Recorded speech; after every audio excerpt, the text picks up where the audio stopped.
여러분, 화폐의 역사를 한번 되돌아볼까요? 결국 가치를 어떻게 기록하고 또 어떻게 주고받을 것인가에 대한 끝없는 혁신의 과정이었죠. 그리고 바로 지금 우리는 그 진화의 최신 단계를 마주하고 있습니다. 바로 법정 통화와 탈중앙 네트워크가 만난 스테이블 코인입니다. 이건 그냥 새로운 기술 하나가 나온 게 아니에요. 민간의 혁신이냐 아니면 국가의 통제냐, 이 아주 오래된 논쟁을 디지털 시대로 고스란히 옮겨왔습니다. 자, 그럼 한번 제대로 파고 들어볼까요? 원화 스테이블 코인을 둘러싼 대한민국의 딜레마, 그 핵심을 지금부터 짚어보겠습니다.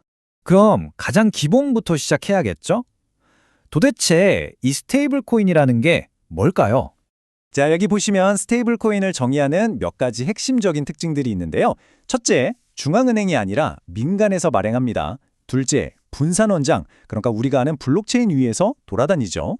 셋째, 이게 이름처럼 스테이블한 이유인데 준비금이나 담보를 통해서 그 가치가 1달러나 1,000원처럼 고정되어 있습니다.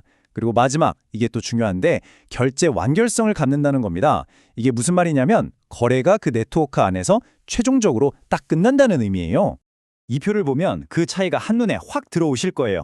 비트코인은 아시다시피 가치가 널뛰기를 하니까 가치 안정성이 없죠. 또 중앙은행이 만드는 CBDC는 민간 발행이 아니고요. 근데 여기서 진짜 주목해야 할 건 바로 예금 토큰과의 비교입니다. 다른 건 다 비슷한데 딱 하나, 결제 완결성에 X표가 쳐져 있죠. 은행끼리 예금 토큰을 주고받아도 결국엔 중앙은행 시스템에서 실제 돈으로 정산을 해야 거래가 최종 완료되거든요. 하지만 스테이블 코인은 그 자체로 결제가 끝납니다. 바로 이 지점이 결정적인 차이를 만들어내는 거죠. 자, 그럼 이제 시야를 한번 전 세계로 확 넓혀볼까요? 지금 우리나라에서 왜 이 문제가 이렇게 뜨거운 감자인지 그 배경에는 정말 거대한 흐름이 있거든요. 2,380억 달러. 감이 잘 안 오시죠? 우리 돈으로 바꾸면 무려 320조 원이 넘는 돈입니다. 와, 정말 어마어마한 규모죠? 이게 뭘 의미하냐면요. 스테이블 코인이 더 이상 소수만 아는 그런 실험적인 기술이 아니라 명실상부한 거대 금융시장이 됐다는 겁니다. 그럼 이 거대한 시장은 대체 뭘로 채워져 있을까요? 이 차트를 보면 답이 바로 나옵니다. 보이시나요? 거의 전부 97.8%가 달러 같은 법정화폐를 담보로 하고 있어요. 그러니까 사실상 디지털 달러가 시장을 완전히 장악한 거죠. 그것도 테더랑 서클, 딱 이 두 회사가 전체 시장의 89%를 꽉 잡고 있는 아주 독과점적인 구조입니다. 아니, 어떻게 이렇게까지 클 수 있었을까요? 여기에는 세 가지 강력한 엔진이 있었습니다. 첫째, 수요가 폭발했죠. 가상자산 시장에서 기축통화 역할을 하고 웹 3.0의 돈줄이 됐거든요. 둘째, 공급 측면에서도 매력적이었어요. 발행사들이 준비금을 굴려서 돈을 꽤 쏠쏠하게 벌 수 있었거든요. 그리고 마지막으로 이런 성장에 불을 붙인 활성 요인이 있었습니다. 미국이 이걸 달러 패권을 지키는 도구로 보기 시작했고 규제도 점점 명확해졌죠. 이 세 박자가 딱 맞아 떨어진 겁니다. 자, 그래서 지금 스테이블 코인 생태계는요, 그냥 기술 몇 개가 모인 수준이 아니에요. 보시는 것처럼 하나의 거대한 산업 구조를 갖췄습니다. 맨 밑바닥에는 블록체인 같은 인프라가 튼튼하게 깔려 있고요. 그 위에서 코인을 발행하고 유통하는 회사가 있고, 맨 위층에서는 이걸로 국제 송금도 하고 디파이 서비스도 하는 응용 솔루션 회사들이 활동하는 거죠. 완전히 독립된 산업 생태계가 만들어진 거예요. 이 시장을 양분하고 있는 두 거인, 테더와 서클을 비교해보면 진짜 재밌습니다. 완전 성격이 정반대거든요. 테더는 뭐랄까 좀 거친 바나나 같아요. 규제는 어떻게든 피하고 비트코인까지 동원해서 공격적으로 돈을 불리죠. 리스크가 좀 있더라도 수익이 먼저라는 식이에요. 반면에 서클은 완전 모범생, 외교관 스타일입니다. 규제는 칼같이 지키고 전통 금융이랑 친하게 지내려고 하죠.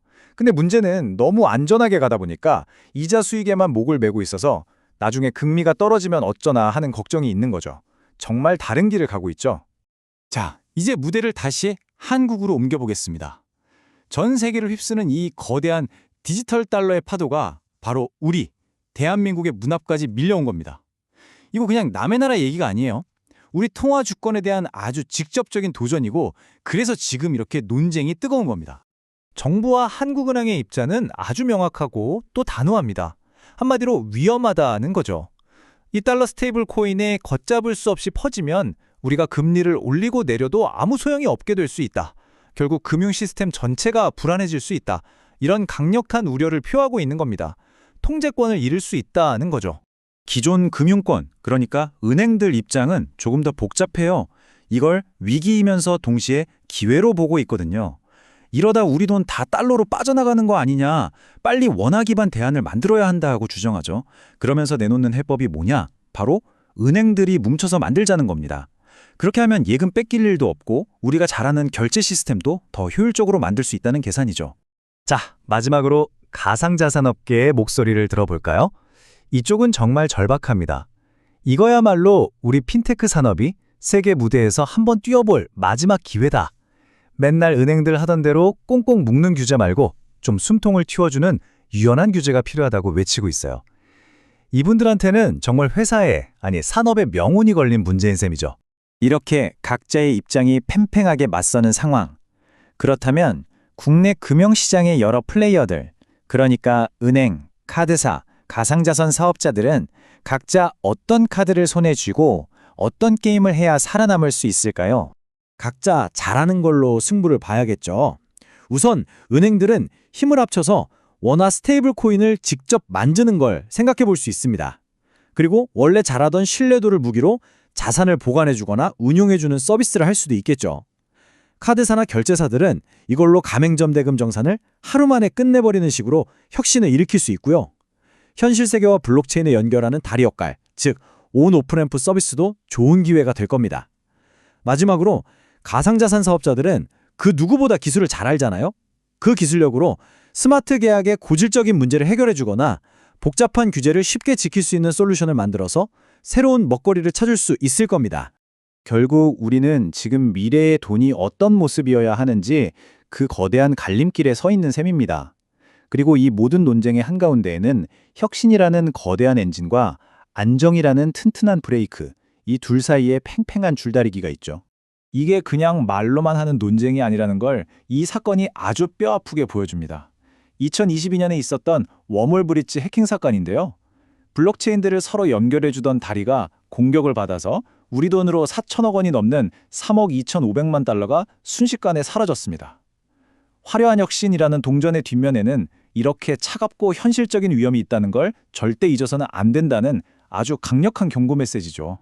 자, 그래서 우리는 이 갈림길 앞에서 스스로에게 물어야 합니다. 이제 와서 이 새로운 본을 받아들일까 말까를 고민하는 건 사실상 의미가 없을지도 모릅니다. 진짜 중요한 질문은 이게 아닐까요? 혁신이 가져다줄 엄청난 가능성과 우리가 절대로 포기할 수 없는 안정이라는 가치 사이에서 과연 우리는 어떻게 그 황금 같은 균형점을 찾아낼 것인가? 이 질문에 대한 우리 사회의 대답이 앞으로 다가올 금융의 미래를 결정하게 될 겁니다.